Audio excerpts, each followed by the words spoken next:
My name's Deborah Lodge. I work at the University of Sheffield.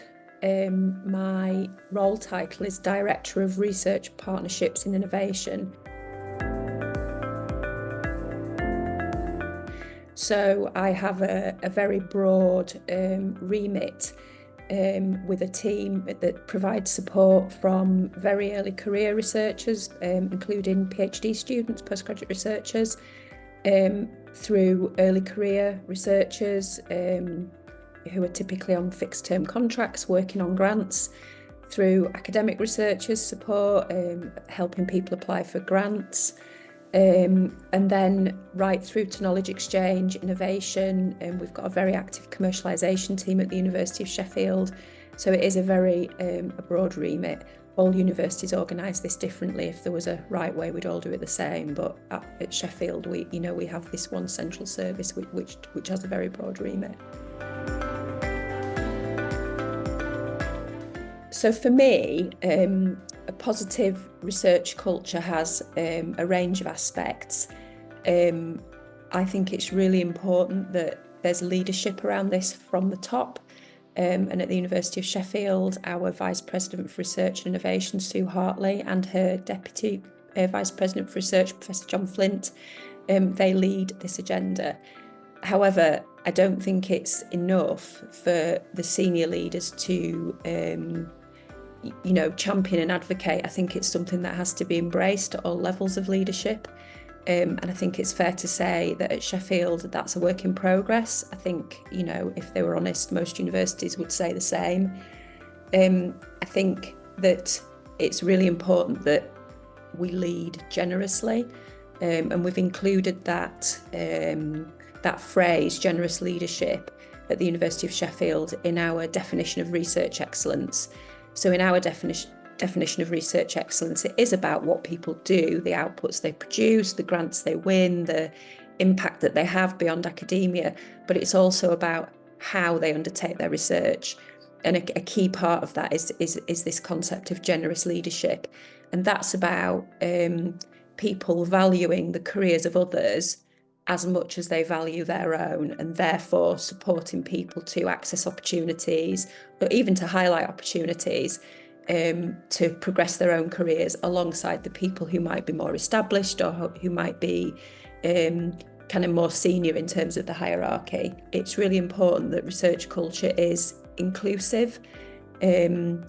We as N8 organisations, the University of Sheffield, our ultimate aim is excellent research, but that we create an environment where people can produce excellent research in an inclusive fashion, so that people have, as I mentioned before, access to opportunities, and that there's kind of transparency around what people have to do and how they have to do it in order to progress their careers.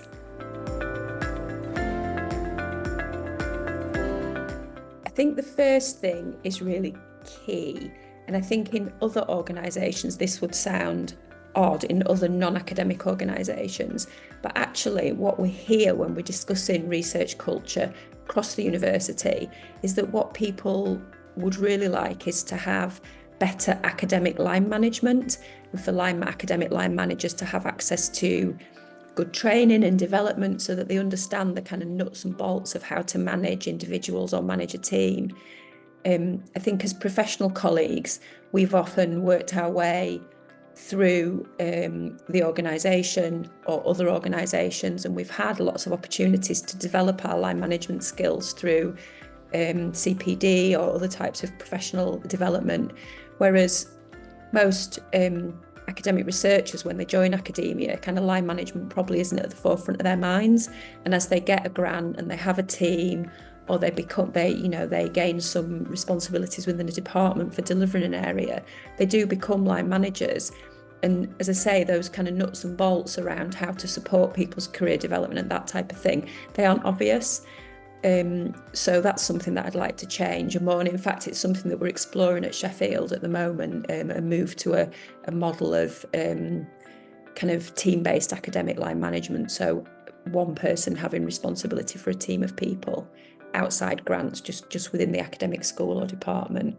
I think the second thing that I would perhaps not change but continue to evolve, I think equality, diversity and inclusion has been a big theme across the sector in terms of research culture, and there have been lots of initiatives from funders and internally within Sheffield and other universities in the N8 to increase diversity. I think that's really laudable, and I think it's really important. But I think what's equally important is that there are structures and support in place for people when they arrive in the system, so that we create an inclusive environment. It isn't enough to just recruit people. You then have to support them to enable them to make the contribution that they want to. And if it's their first role, or if they've come from an underrepresented group, they might not see an automatic network there, an immediate group of peers. So it's really important that we create an inclusive environment in which those people that we've struggled so hard to recruit can really flourish and succeed.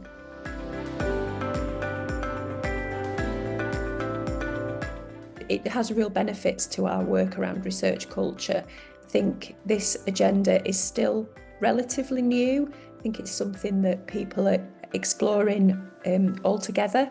So being part of a wider group which is having those conversations and bringing a range of people together, that helps us to broaden our experience and learn from the things that other people are doing, so we can share good practice. We can also share perhaps what hasn't worked, because that's equally as important.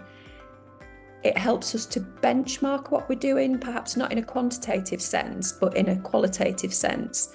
So we can have discussions around some of the initiatives or some of the things that we've tried, and see, how our successes with those initiatives kind of measure up against other people.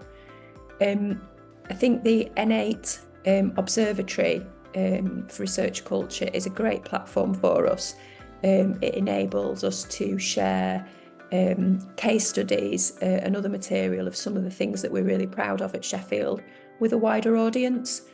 So we've really welcomed that, and I think being able to get colleagues that are working on different things talking to their own peers, because academics are used to speaking to their disciplinary peers, I think, and this is perhaps enabling colleagues who are leading on different initiatives under the research culture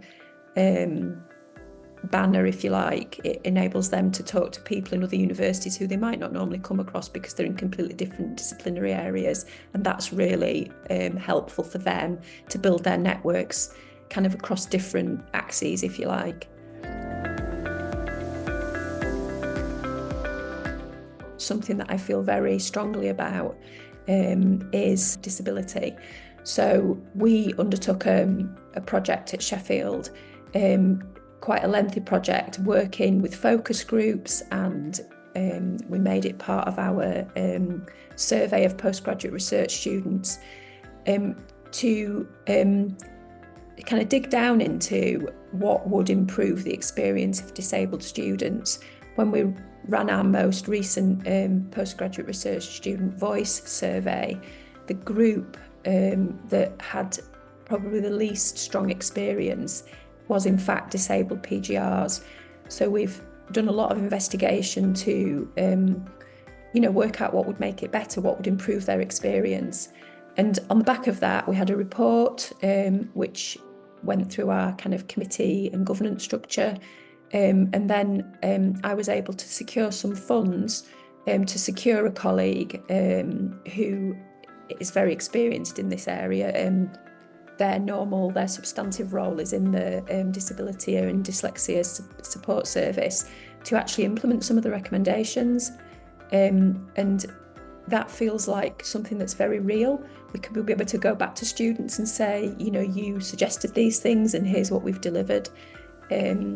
We're also hoping to set up a group of disabled PGR ambassadors, so that we'll always have a sounding board to test things, and we'll always have people who can be part of recruitment initiatives and that type of thing, so that it's about representation, isn't it, and about people being able to relate to the people that are kind of standing at the front or on the screen talking. So I feel really proud of what we're achieving there. Disability is a big focus at Sheffield, and we've also got Wellcome Trust research culture funding with one of our academic principal investigators, Professor Dan Goodley, and he's leading a project on research culture, looking at how to create an anti-ableist culture.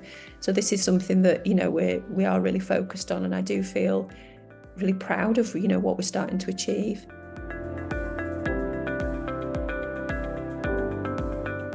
The N8 has recently launched its statement on established academic researchers. I think we've previously referred to that as mid-career researchers, but the feedback that we've had from that community is that they prefer the term established. That indicates that you don't have to be on the way somewhere. That can be, you know, that can be a place that you want to be.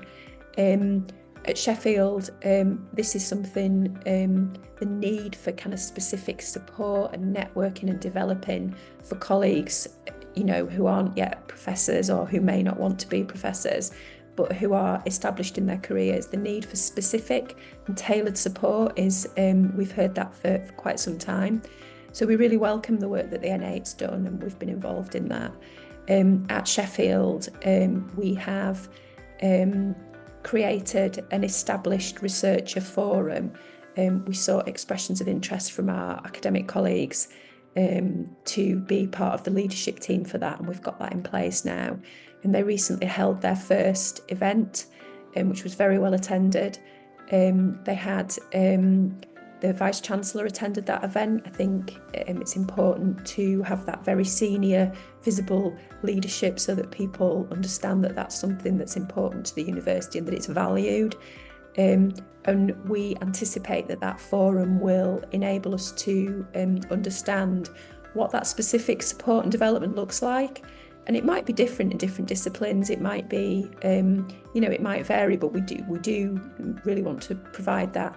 And just as importantly, it gives those colleagues a great network with each other to share experiences across disciplines, to meet together, and that's something that, you know, that we're intending to continue. The colleagues who are leading that are very enthusiastic and full of ideas, so we're really looking forward to supporting them with that.